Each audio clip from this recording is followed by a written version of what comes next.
Denpak, I know you were in Aspen. Thank you for coming. Please, have a seat. I'm not sitting this summer. Of course. Incredible. What's weighing on you, Gavin? Jared Dunn quit today to join Pied Piper. I hate Richard Hendricks. That little Pied Piper prick. Is that wrong? In the hands of a lesser person, perhaps. But in the hands of the enlightened, hate can be a tool for great change. You're right, once again.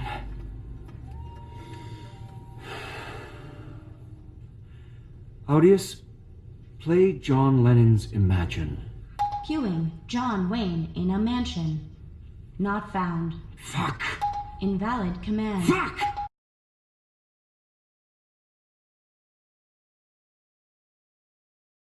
La série Silicon Valley est intéressante. D'une part parce qu'elle est amusante, divertissante, d'autre part parce que malgré sa légèreté apparente, elle décrit assez bien le fonctionnement de ce pôle industriel de pointe qu'est la Silicon Valley. L'extrait que nous venons de voir met en scène l'homme le plus puissant de la série, Gavin Belson, dont les scénaristes ont avoué qu'ils se sont inspirés des deux fondateurs de Google. Le type est horrible, sans éthique, ni morale. Son seul but est d'écraser les autres pour rester toujours le plus puissant. Un comportement luciférien pour les uns et pour les autres nietzschéen ou schopenhaueresque ou darwinien. Malgré cet état d'esprit extrêmement individualiste et immoraliste, Gavin Belson recherche une caution non seulement morale, mais aussi spirituelle auprès de la seule personne qui lui semble au-dessus de lui, au-dessus de tout parce que dénué d'intérêt, vivant dans l'austérité et revêtant tous les signes extérieurs du sage oriental, il s'agit bien là du gourou de Gavin Belson. Cette séquence d'ailleurs que nous venons de voir nous offre le combo New Age hippie entre le gourou et le Imagine de John Lennon. Ne pensez pas qu'il s'agisse là d'un cliché. Il n'y a pas une seule entreprise de la Silicon Valley qui n'est pas son chief guru ou chief évangéliste. Un peu comme Pierre Rabhi en France, sage de la décroissance et anthroposophe masqué, promoteur autoproclamé de la sobriété heureuse, du bon sens paysan, qui a pourtant des amis de Carrefour, Danone ou encore McDonald's avec qui il s'entretient régulièrement et à qui parfois il offre des conférences. Les penseurs de l'ère biotech, les prêcheurs de l'évolution qui sont en fait des coachs, ont aussi leur gourou. C'est le cas de l'auteur du best-seller Sapiens, une brève histoire de l'humanité, Yuval Noah Harari. Végétaliste, ce dernier dédie son livre à Satyanaray Goenka, un birman d'origine indienne qui a popularisé la méditation Vipassana à travers sa Vipassana International Academy. C'est la mode des instituts, académies et universités, des qualificatifs grandioses pour des lieux qui ne sont en fait que des centres pseudo-spirituels générant beaucoup de business. Monsieur Goenka a fait fructifier son business spirituel à l'aide d'une méditation qui vient du bouddhisme, qui ne signifie d'ailleurs pas méditation, mais vue intérieure, que l'on peut atteindre par le jhana, qui, elle, est la méthode. C'est un glissement sémantique étrange qui s'accompagne d'un glissement traditionnel puisque le bouddhisme est une voie composée d'écoles différentes, chacune d'elles composée d'une croyance, d'une doctrine et d'actes rituels. Ici, comme dans tous les mouvements pseudo-religieux, une pratique est détournée pour en faire un fonds de commerce à destination des Occidentaux. Le but de la méthode Goenka, qui n'est certainement pas un objectif du bouddhisme d'ailleurs, est le même que les méthodes de toutes les pseudo-spiritualités, être son propre Dieu. Il n'est pas étonnant que le second ouvrage publié par son disciple, donc Yuval Noah Harari, porte le titre Homo Deus, une brève histoire de l'avenir. Ailleurs, M. Maduro, président du Venezuela, s'est décidé à parler avec son opposant. Pour cela, il a fait appel à un médiateur particulier, Sri Ravi Shankar, rien à voir avec le musicien, un Indien célèbre qui se présente comme gourou de la paix. Ce n'est pas la première fois qu'il est impliqué comme médiateur dans des transactions politiques houleuses.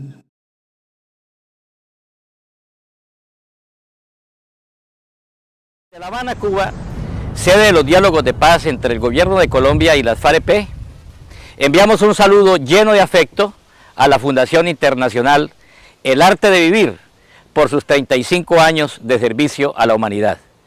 Permítanos en esta ocasión reconocer y agradecer a su fundador, Sri Ravi Shankar, su preocupación humanitaria y su solidaridad para poner fin al más largo conflicto armado de nuestra América. Su encuentro en La Habana con la Delegación de Paz de la FAREP nos ha motivado a buscar por todos los medios el sendero que conduzca a Colombia hacia su encuentro con el principio gandiano de la no violencia. De la mano de Sri hemos dispuesto nuestro espíritu, o mejor la ola y el mar, que son la mente y el cuerpo, en función de lograr la reconciliación y la convivencia de un país grande y bondadoso, cuyo destino no puede ser el de la guerra.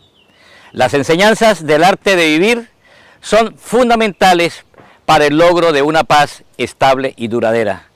Esperamos que la paz de Colombia sirva de inspiración para todo el mundo.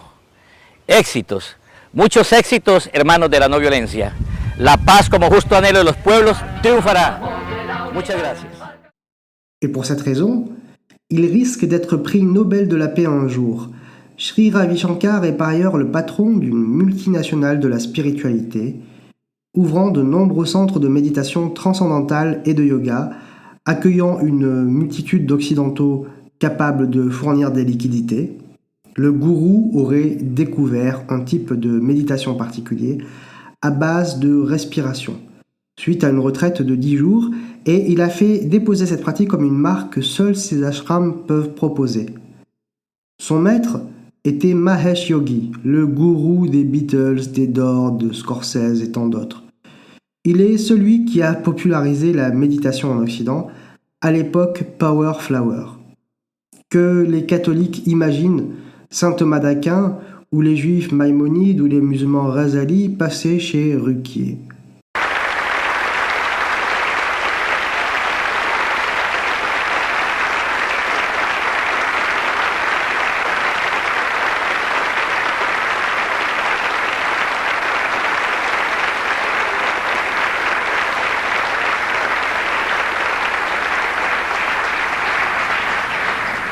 I welcome you to California, Maharishi Mahesh Yogi. I have a feeling you have a few friends here. Actually, the movement started here. Yes. I've waited a long time to meet you. I admire you. I admire what you're doing. And I think I'll make everybody comfortable and just start off by saying I'm a meditator.